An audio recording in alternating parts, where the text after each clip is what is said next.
diagnóstica. Por eso es que, bien les decía yo en la clase anterior, que muchos pacientes ya llegan con su famoso antígeno prostático pensando que ya van a evadir la exploración y que con eso nosotros vamos a tener ya un diagnóstico, y la verdad es que no. Cuando veamos el tema de antígeno prostático se van a dar cuenta que no es tan fidedigno, ¿no? Entonces, la exploración del tacto rectal sí, porque vamos inclusive pues saber el estado actual de la próstata, ¿no? Entonces, para poderlo saber, pues ahorita vamos a ver teoría y cuando tengan la oportunidad, pues hacer una exploración. Yo, en lo particular, aquí en mi oficina tengo un cuadro que se los voy a enseñar.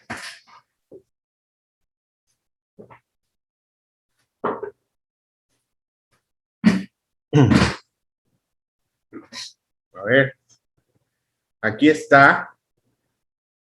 Aquí vienen diferentes caras del estado en que se puede encontrar a la exploración la próstata.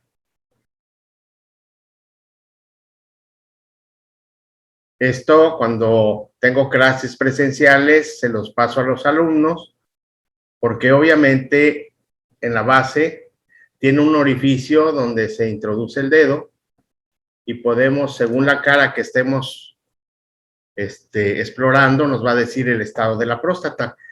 Y así es como se puede tener una idea, ¿no? Hay maestros que nos decían, pues miren, una hiperplasia prostática, tóquense la punta de la nariz, y así es como lo van a notar. Y un problema de cáncer, tóquense la barbilla, y se va a sentir duro, pétreo, no es igual, ¿verdad?, al cartílago, a la cuestión del hueso. Y así nos vamos dando una idea de cómo es, cómo vamos a encontrar la próstata. Ya con experiencia, pues ya uno se va a dar la idea, ¿no? Entonces, obviamente, sirve para la cuestión urológica esta exploración, y también para ¿cómo se llama? En tubo digestivo, ¿no? Lo que es, prácticamente para encontrar problemas a nivel de la inspección que vamos a ver ahorita. Entonces, la maniobra, pues dice, semiológica compleja, que se puede descubrir alteraciones mediante la inspección y palpación. Obviamente, al momento de inspeccionar, hay posiciones, unas a veces son necesarias, otras son más incómodas, pero como les digo, a nosotros nos va a ayudar más a la exploración, no vamos a tener interferencia en la exploración, al menos que el paciente esté postrado y que tenga dificultad para voltearse, etcétera. Entonces tenemos ahí que tomar las maniobras que vamos a ver a continuación. Obviamente, al momento de solicitarle al paciente la posición, nosotros, con el simple hecho de la inspección, podemos darnos cuenta cómo se encuentra el área perianal, ¿verdad? Ahorita vamos a ver algunas patologías que podemos encontrar a la inspección, y obviamente también nos ayuda para poder, al momento de introducir el dedo exploratorio, vamos a palpar el estado del esfínter, ¿no? Muchas veces hay relajamiento del esfínter, otras veces cuando hay, por ejemplo, fístula, se contrae y no deja que entre el dedo por nada del mundo. Entonces, esto también ya nos da una idea diagnóstica. Entonces, ahí pues no podemos estar forzando la exploración. Otra de las situaciones, pues es que al término de la exploración podemos ver el contenido del dedal, ¿verdad? Obviamente se hace con guante, y podemos notar si hay sangrado, ¿verdad? Muchas veces puede haber ahí una hemorroides interna, algún problema de fístula, etcétera. Bueno, pues eso también lo tenemos que anotar ahí. Ahorita lo vamos a ver con lujo de detalle, pero esto es lo que consiste en la maniobra del tacto rectal, y obviamente ya dirigido a lo que es la glándula, pues vamos a encontrar el aumento de volumen, ¿no? La irregularidad de los bordes, etcétera. Su estado es fibroelástica, se siente blandita, en caso de un cáncer se siente dura, irregular, con muchos bordes irregulares. Y obviamente lo que estamos explorando es la parte posterior de la próstata, no estamos explorando todo el contenido de la próstata, pero ya con estos datos, acuérdense que el cáncer nace en la periferia de la próstata, ¿no? Entonces ahí es donde nosotros podemos detectar la situación que se encuentra el paciente. Obviamente nos podemos valer de otro tipo de estudios, como es la sonografía. Esa ya nos va a dar el tamaño, el volumen de la próstata, su irregularidad, etcétera, etcétera, ¿no? Pero bueno, este es el proceso que nosotros vamos a encontrar por medio de la exploración. Y esta imagen, pues es un recordatorio, ¿no? Aquí estamos viendo una próstata normal y una próstata que está crecida y que obviamente la situación geográfica o la conexión que tiene con el recto, por eso es importante hacer esta exploración porque nos permite con facilidad palpar, ¿verdad? Tocar la próstata y checar esta parte posterior. Esto es lo que nosotros exploramos. Obviamente no podemos explorar esta parte anterior, es obvio, ¿no? Pero ya con esto nos damos una idea del tamaño de la próstata, si está aumentado, etcétera, etcétera. ¿Ok? ¿Alguna pregunta hasta aquí? Obviamente hay una técnica y hay indicaciones que vamos a aprender el día de hoy para no tener falla en la exploración, para no dañar al paciente, para no incomodarlo, etcétera, etcétera, ¿no? Pero prácticamente eso es lo que estamos observando, lo que se realiza en el interior cuando se hace la exploración prostática, ¿no? Bien, llega el momento de que pues vamos a decidir, vamos a suponer que el paciente llega a la consulta y en la consulta pues obviamente el paciente llega deambulando, no hay ningún problema. Entonces ahí pues vamos a optar con la posición más adecuada que nos permita hacer una buena exploración. Pero bueno, vamos a conocer las posturas. Vamos a ver tres, que es la de cúbito supino, el paciente acostado boca arriba, el paciente en decúbito lateral, que está de lado, y la posición genopectoral, que es la más adecuada, que es la que le llaman la posición maometana, porque ya ven que en esta religión se encuclillan los pacientes y que a veces, pues esto es lo que pacientes se sienten un poco incómodos, pero ahí es ¿cómo se dice? La delicadeza del médico, del trato con el paciente para poderlo convencer y hacerle ver que no hay ningún problema para la exploración. Entonces, aquí ven ustedes la imagen de cúbito supino. Esta tiene sus pros y sus contras en cuanto a la exploración se refiere, ya que permite la exploración abdominal, ¿no? Podemos ver los genitales externos y no podemos movilizar. Lo único es que, pues, el paciente no lo podemos estar movilizando, ¿no? Obviamente esta posición, pues hay que pedir al paciente que flexione sus rodillas como si fuera una posición ginecológica, ¿verdad? Se le pide que la separe y ahí es como podemos nosotros inspeccionar el recto. Muchas de las veces esta posición requiere de ayuda, igual que en la lateral, entonces tenemos que ponernos dos guantes porque por lo general tenemos que hacer una separación en las nalguitas para poder visualizar mejor al paciente, ¿no? Podemos ver el periné y el recto, esa es una de las ventajas que tiene este tipo de exploración. La de cúbito lateral, a veces hay pacientes que requieren esta posición, entonces aquí, pues como pueden ver, están ambas piernas semiflexionadas, no es igual que la anterior, aquí pues es cuando más tenemos que usar los dos guantes, ¿verdad? Para poder si son diestros, con la mano izquierda poder separar y poder visualizar y realizar el tacto. Entonces, esta es la menos aconsejable, ¿no? Que en base a la experiencia, pues no te va a ayudar tanto, va a incomodar al paciente, entonces siempre es mejor esta, ¿no? Que es la genopectoral o maometana, donde obviamente tiene la ventaja que si el paciente lo hacemos en el consultorio, puede inclusive inclinarse en la mesa de exploración o bien subirse en ella y poder adoptar esta postura en donde obviamente a veces, pues como dice aquí, es la más humillante para el paciente, ¿no? Pero una vez que ya está convencido el paciente, no hay ningún problema y procedemos a la realización de la exploración. Obviamente, antes de hacer la maniobra, tenemos que informar al paciente que vamos a proceder a esa exploración, que es importante hacerlo.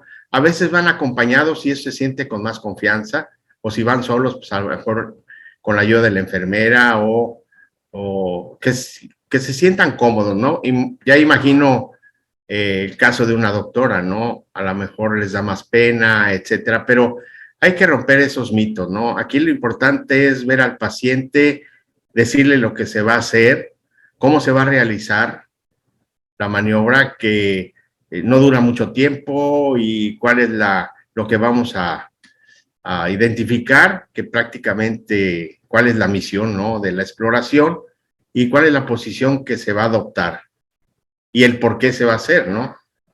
Ya después de eso y que ya indicamos al paciente, pues colocamos los guantes estériles y hay un lubricador, obviamente, ¿verdad? Para no dañar al momento de que se introduzca el dedo exploratorio, nos ponemos ahí el gel que ayuda a que la maniobra sea más factible, ¿no? Y la separación, ¿verdad? De los glúteos para que el paciente, digo, para que en este caso no haya problema en la introducción del dedo exploratorio. Obviamente, regresando a lo que es la inspección, porque esto es lo primero que vemos, aquí pueden ver que encontramos muchas, pero muchas datos que es importante que anotemos cuando hacemos la exploración. Podemos encontrar pliegues engrosados, fisuras, ¿verdad? Hemorroides, a lo mejor una lesión de transmisión sexual como los condilomas. Aquí pueden ver un hemorroides. Generalmente, para hacer la anotación, porque ustedes tienen que poner ahí, se procede a realizar la exploración del tracto rectal, en la cual a la inspección encontramos que el paciente presenta una hemorroides externa y para poder anotar en qué situación está, se hace el uso horario del reloj, según las manecillas, y aquí vemos una lesión a las 9, ¿verdad? Otra lesioncita como a las 5, y lo vamos a describir. El paciente presenta una lesión o una hemorroide externa en el uso horario de las 5 y de las 9, por ejemplo, ¿no? Y ya que la lea, o el especialista, pues se va a imaginar, pues obviamente, dónde está la lesión. ¿Estamos claros? ¿Alguna duda? Todo, todo bien. Obviamente les puse aquí otra imagen de una hemorroide trombosada, que también es importante, es lo primero que vemos al momento de inspeccionar y debemos de tener más cuidado para no lastimar al paciente, ¿no? Pero eso también lo tenemos que tomar en cuenta para poder hacer la anotación. Una vez esto, pues tenemos que introducir el dedo exploratorio y vamos a sentir la reacción del esfínter, si está relajado, si no está relajado, si está contraído, etcétera, y también lo tenemos que anotar. Aquí están viendo al momento de inspeccionar un paciente que presenta una lesión infecciosa, que es una condilomatosis, es un condiloma en donde pues es el virus del papiloma, ¿no? Donde a lo mejor el paciente tiene prácticas sexuales, homosexuales y por ahí se contagió y bueno, pues también es importante describirlo. A lo mejor hay pacientes que a veces por pena no querían demostrar o hacerse explorar, pero en este caso pues hay que ser muy discretos, ¿no? Y a veces el paciente nos puede decir que ya trae molestias, que trae comezón, que trae ardor, que trae sangrado. Con más razón tenemos que decirle qué es lo que encontramos ahí, ¿no? Vean, por ejemplo, aquí es muy frecuente los abscesos pilonidales, donde generalmente pues tienden a irse hacia adentro y producen fístulas. Aquí estamos viendo fístulas de un absceso pilonidal que también tenemos que describir. Entonces, sí hay patologías que en un momento dado podemos hallar al momento de hacer la exploración. Y eso que todavía no tocamos la próstata, etcétera. Estamos inspeccionando.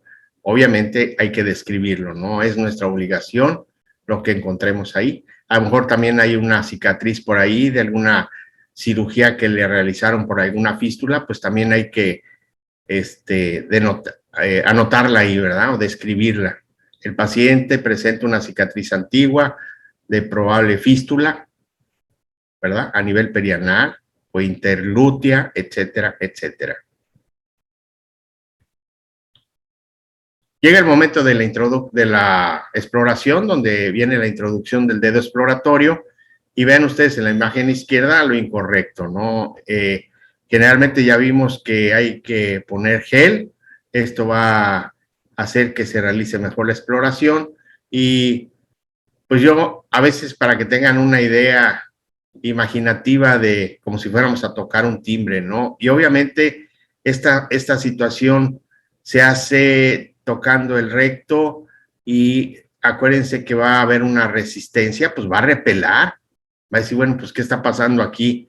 El esfínter va a reaccionar, entonces con un movimiento suave para poder que se vaya relajando, y luego introducimos el dedo, y es como nosotros podemos hacer una buena exploración de nuestro pacientito, ¿verdad? Obviamente ya vimos que la idea pues podemos evaluar el esfínter y nos podemos encontrar en él alguna fisura.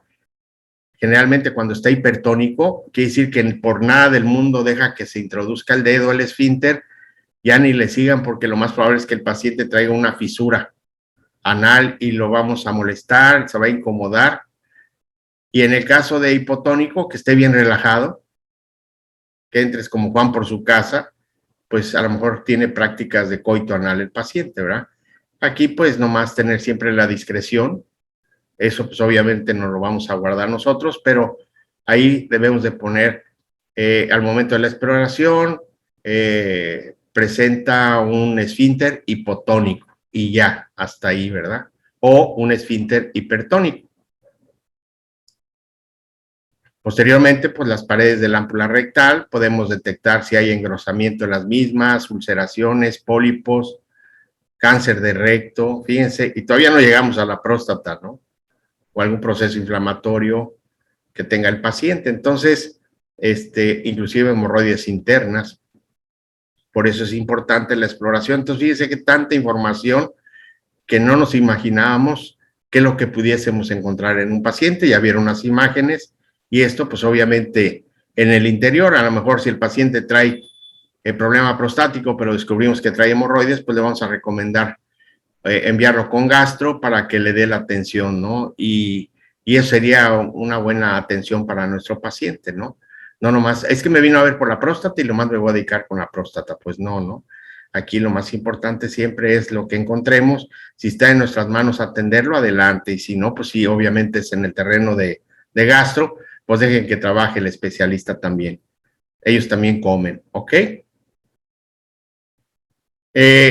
Obviamente hay que evaluar el contenido del ámpula rectal, si hay materia fecal, sólida, líquida. A veces nos encontramos que hay impactación fecal y nos dificulta el hecho de la exploración, pues cómo vamos a poder introducir más el dedo, cuerpos extraños, sangre o vacía, ¿no? Entonces, fíjense todos los datos que debemos tener siempre en mente y que podemos encontrar al momento de explorar. Por fin, llegamos a la próstata. Pues ahí nuestra finalidad es que vamos a encontrar aumento del tamaño, ¿no? Ya sea parcial o total. Obviamente, como ya les dije, pues vamos a encontrar ahí la cara anterior en el ápex, generalmente en la superficie, cómo está el vértice, imagínense como una V. ¿Conocen ustedes las castañas? Si no las conocen, yo creo que son de temporada, por ahí noviembre, diciembre. Yo soy veracruzano y allá pues se acostumbra mucho en época de diciembre cocerlas, etcétera.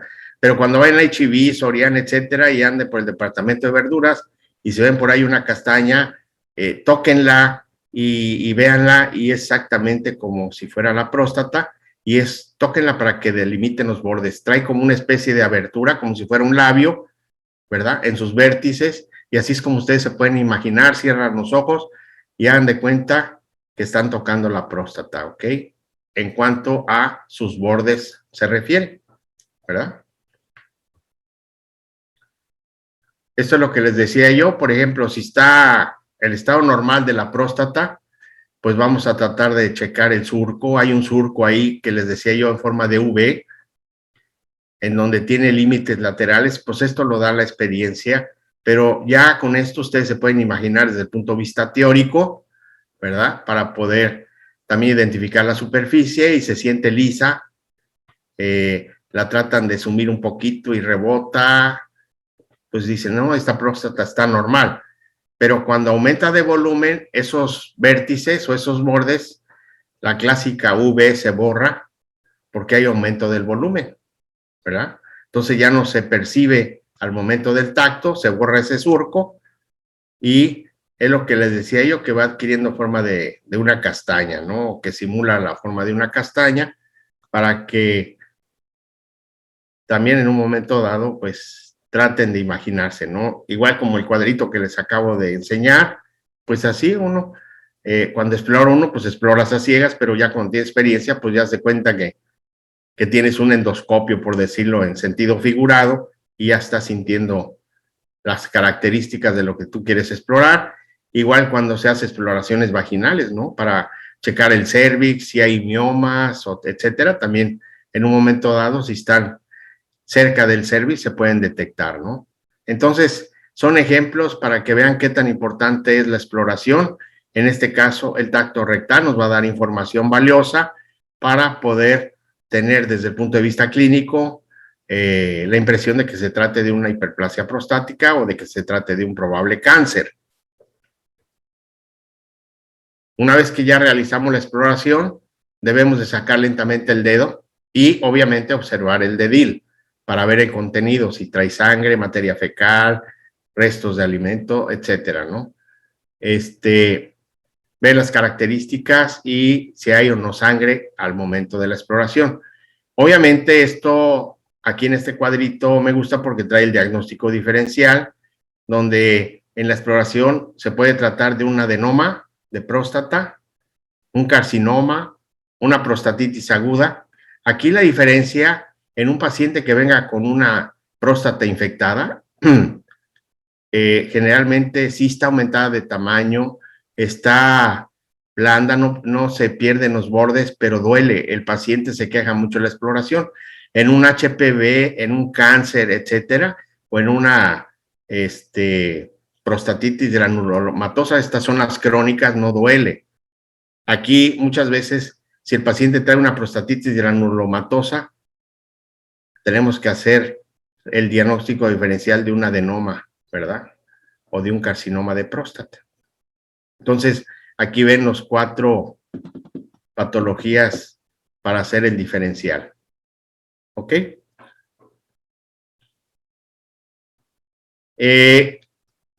Híjoles, aquí me hubiera gustado, no tuve pero igual imagínense, háganme una especie de 6 columnas en casa, obviamente esto se los voy a enviar, y ya cuando tengan la información, a manera de también aprender, ¿se acuerdan lo que hicieron en Cristaluria? Pues también háganlo aquí en el problema de la exploración de próstata y les va a ayudar mucho, ¿ok? Porque en un adenoma, o sea, en un crecimiento prostático, el esfínter está normal, el tamaño pues obviamente está aumentado, pero la superficie está lisa. El surco medio se ve acentuado, se siente acentuado, puede estar borrado y no hay dolor. Los bordes son nítidos y la consistencia es duroelástica, porque es un adenoma, y la mucosa rectal desliza sobre el plano prostático. Entonces, vamos a hacer 1, 2, 3, 4, 5, 6, 7, 8 columnas. Y pueden poner ahí al inicio adenoma de próstata. ¿Cómo voy a encontrar yo la exploración en el adenoma de próstata? Ponen arriba en la primera columna el tono, luego abajo el tamaño, superficie, porque va a ser comparativo con lo demás. Las demás que siguen vienen igual, nos están dando información. No sé si me esté dando a explicar. Sí, doctor. ¿Sí? Sí, doctor. Bueno, entonces, aquí tenemos, por ejemplo, el carcinoma de próstata. Entonces, en la columna no vamos a batallar para el aprendizaje, se nos va a grabar más. Y ahí también en un carcinoma el tono del esfínter está normal, no tiene por qué variar. Pero aquí el tamaño, ojo, puede estar normal o aumentado, todo depende de la neoplasia, del tamaño de la neoplasia, pero aquí la superficie no está igual que la anterior, que la adenoma. Aquí la superficie está nodular, se siente como chipotuda, obviamente deformada, y puede estar el surco medio presente o ausente, ¿no? No hay dolor, los bordes no son nítidos, obviamente, ¿verdad? Porque hay un crecimiento irregular por la neoplasia. Y aquí la consistencia está duropétrea, quiere decir que está dura como piedra. Y aquí la mucosa rectal no desliza sobre el plano prostático, ¿no? A diferencia del anterior, que sí desliza. Entonces, ahí van teniendo un cuadro comparativo para mejor aprendizaje, obviamente en su práctica, y obviamente, pues eso se los pregunto en examen, cómo se encuentra a la exploración un carcinoma de próstata, por ejemplo, ¿no? ¿Sale?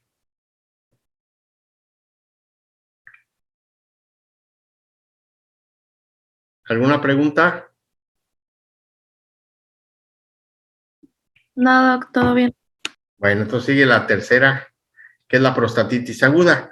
Aquí ya vimos que pues está enfermita la próstata, está inflamada, obviamente aumenta de tamaño, se modifica y el surco medio está presente, a diferencia del anterior. Los bordes son nítidos, pero hay dolor, a diferencia de los otros. ¿Se acuerdan que en los otros dos anteriores y en los que vienen no hay dolor? Lo único que hay dolor es en la prostatitis aguda, recuérdenlo. Siempre les pregunto en examen. Son cosas que no se nos debe pasar por alto y lo deben de recordar siempre. Aquí la mucosa rectal sí desliza y aquí, a diferencia de los otros que no venía temperatura, aquí sí hay temperatura. Obviamente está infectadita la próstata, está malita, está infectada, obviamente hay hipertermia. Entonces, ahí es la diferencia que hace a las otras exploraciones. ¿Ok?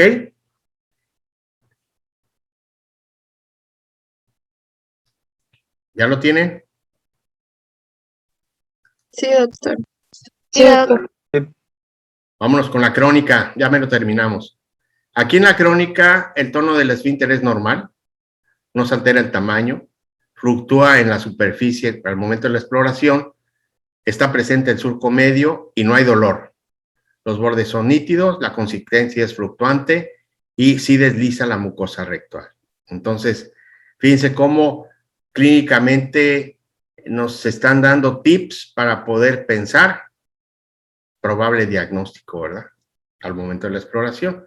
En la granulomatosa, aquí se puede confundir con el cáncer, que es la que también en un momento dado, por ejemplo, el tono del esfínter no cambia, es normal, el tamaño también, pero aquí se deforma la superficie, está también nodular. Aquí, a diferencia del otro, se puede estar presente el surco medio. No hay dolor, tampoco hay dolor, los bordes son nítidos, la consistencia es dura. Aquí, en un momento dado, nos podemos ir con la finta, pero gracias a Dios hay otros estudios, hay biopsia, etcétera, etcétera, ¿no? Pero estamos hablando desde el punto de vista clínico para que yo tenga mi presunción diagnóstica y me oriente a qué es lo que voy a solicitar o qué le voy a pedir al paciente. En este caso también, en la prostatitis granulomatosa, la mucosa rectal se desliza. ¿Todo bien, Julio? No te me duermas. Sí, todo bien. No sé. Estás inspirado. Bueno. Ay, mira, ya se terminó. Más tarde les mando la presentación. ¿Alguna pregunta al respecto? Era importante ver este tema. Fíjense todo lo que hemos aprendido el día de hoy en lo que es simplemente hacer un tacto rectal. Preguntas. Yo tengo una, Sí, Julio. Ya ve, yo sabía que estaba inquieto. A ver, dígame. Con la hiperplasia prostática, el paciente nos puede decir que hay un estreñimiento. Qué buen punto. ¿Sabes por qué? ¿Por qué crees? Porque está crecida la próstata y al crecer la próstata el paciente a veces me tocó varios casos de que llegan los pacientes y me dicen, doctor, vengo a verlo porque tengo un problema de estreñimiento y le empieza a hacer el interrogatorio y trae factores de riesgo. y le empiezas por ahí a ondear sobre la cuestión miccional y le empiezas a sacar el peine y te dice, pues sí, doctor, pero pues no le había puesto atención. O a veces te dicen, fui con otro doctor y me dio laxantes y como no he mejorado, mejor vine con usted porque me recomendaron. Y ya uno empieza a hacer una buena historia clínica, un buen interrogatorio y resulta que el paciente trae inflamada la próstata y eso está impidiendo que pase adecuadamente la materia fecal. Entonces, el crecimiento prostático también puede ocasionar estreñimiento en el paciente. Por lo mismo que ya vimos, ¿verdad? Por la conexión que hay o la cercanía que hay con el recto. ¿Ok? Muy buen punto, mi buen Julius. A ver, Manuel. Cuando se habla de HPV, ¿se refiere exactamente a prostatitis aguda o se refiere a todo el grupo de algún cambio hiperplásico que haya en la próstata?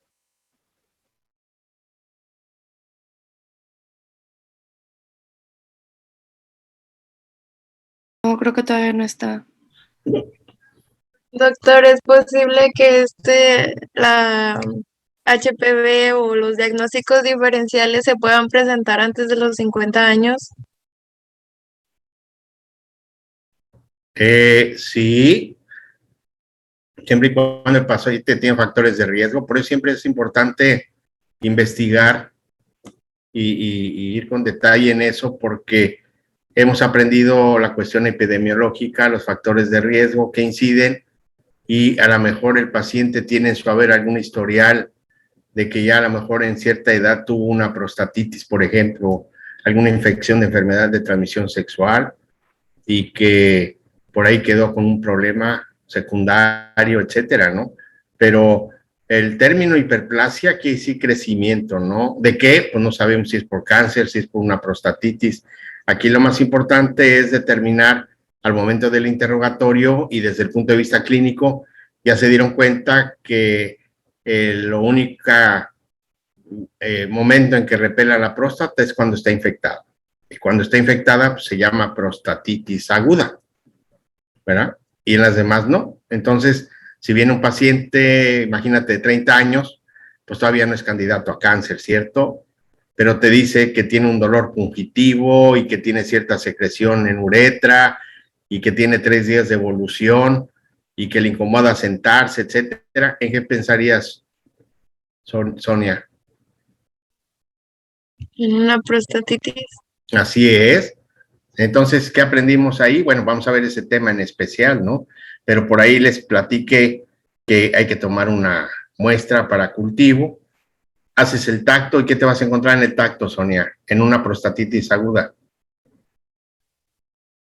La próstata hinchada. Aumentada de volumen, ¿qué más? Creo que decía que el surco no se palpaba bien o no A estaba veces, presente. pues por el mismo proceso inflamatorio se borra, ¿no? Pero aquí lo más importante en una prostatitis aguda es que hay temperatura, vas a sentir bien Hay dolor. calientita la próstata, ¿no? Y hay dolor. En las otras no lo hay. Es lo que quiero que se graben. Entonces, pues es un paciente joven, 30 años, que tuvo un antecedente, por ahí tuvo un desliz y tuvo una relación sexual sin protección y pues se sacó el premio mayor, le pegaron ahí, se sacó la lotería y bueno, pues viene quejándose, ¿no?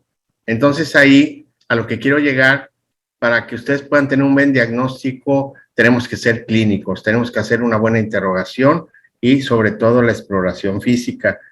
Ahí nos da arriba de un 70% el diagnóstico presuntivo y tenemos que confirmarlo. ¿Y cómo lo vas a confirmar? ¿Qué le pedirías a un paciente con una prostatitis aguda, mija? Ya tiene la sospecha, tú dices, apuesto 100,000 pesos a que es prostatitis aguda, pero quiero confirmarla. Obviamente te interesa saber qué es lo que está causando la infección, ¿cierto? Para eso le hiciste el cultivo. Entonces va a esperar el resultado y te va a decir el culpable. Obviamente la vas a curar con antibiótico. ¿Cuántos días en una prostatitis aguda, mija? ¿7, 14 o 21 días? Eran 21.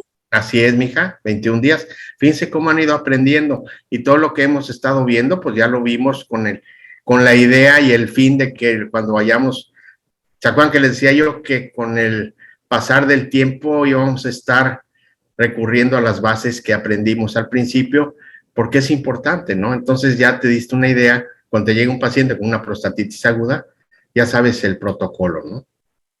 ¿Ok? Ok, Doc, gracias. Por ahí, Manuel, no sé si Sí, doctor. cubrí tu pregunta, por ahí, Sonia. No la escuché. Tenía Ok. problemas con el internet.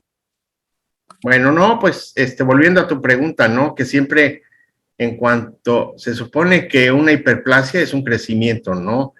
Y este crecimiento, pues tenemos que ver qué es lo que lo está causando. Si es por la propiedad. Por ejemplo, a lo mejor te llega un paciente de 75 años y por X razón le hace el tacto rectal, pero no se queja de nada y pues sí está un poco crecida, le hace el antígeno prostático y trae 6.5 y no tiene datos que te apunten para un cáncer, porque la próstata está sana, no está pétrea, no está irregular. Pues es propio de la edad, Manuel. Acuérdate que vamos a ver por ahí, cuando hablemos, creo que sí lo vimos o no, en la hiperplasia del PSA, ¿no? En un paciente, el PSA normal son de 0 a 4 nanogramos por decilitro. Un paciente de 75 años que le haces un PSA y no trae síntomas, le hace la exploración y está normal, y trae 6, dices, ah, caray, va a traer cáncer. No, no trae cáncer, es la misma edad que está haciendo y lo hemos aprendido que va aumentando, ¿verdad? Pero eso lo vamos a ver el tema cuando hablemos de antígeno prostático. Se había pasado que no hemos hablado de él, que creo que será el próximo tema. Hablar del famoso antígeno prostático, puesto que ya hablamos de la exploración de la próstata y ya vimos la hiperplasia prostática. ¿Ok? Muy bien. ¿Algo más? Está interesante, ¿no? Cada vez va agarrando sabor esto. Espero que les guste esta materia. De los que no les guste, pues yo me encargo de que les guste. Al final se van a enamorar de ella. A lo mejor salen muchos urólogos o urólogas, que hay ya pocas. Antes no había y ahora sí, hay como 2 o 3 ya en el país. Así es que ánimo, ¿verdad? ¿Alguna otra pregunta? Había dicho que si tocábamos la barbilla era como así se sentía el cáncer, y cuando tocábamos la nariz, ¿qué era? La hiperplasia prostática. Gracias. Así es que cuando me vean así, no piensen que me estoy tocando la próstata, ¿ok? Es un moquito. Bueno, la risa de Pat. Bueno, ¿algo más por ahí? Michelle, te noto bien preocupada, mija. Tranquila. No, doctor, todo bien, estoy sintiendo. Ah, ok. Muy bien. ¿Alguna otra pregunta? Si no, para darles la bendición. Buenos días, Angie. ¿No? Bueno, entonces el día de mañana vamos a ver antígeno prostático específico. Denle una leidita, please, al antígeno prostático. Cualquier cosa, pues estoy a sus órdenes. Más tarde les mando la presentación de hoy, ¿ok? Doctor, no me mandó la de ayer. Ah, pues ahorita te la mando junto con esta. Claro que sí, mija. Mil disculpas. No, no se apure, gracias. Bueno, que tengan bonito día. Cuídense. Igual. Nos vemos. Gracias, Doctor. igualmente. Bye. Bye.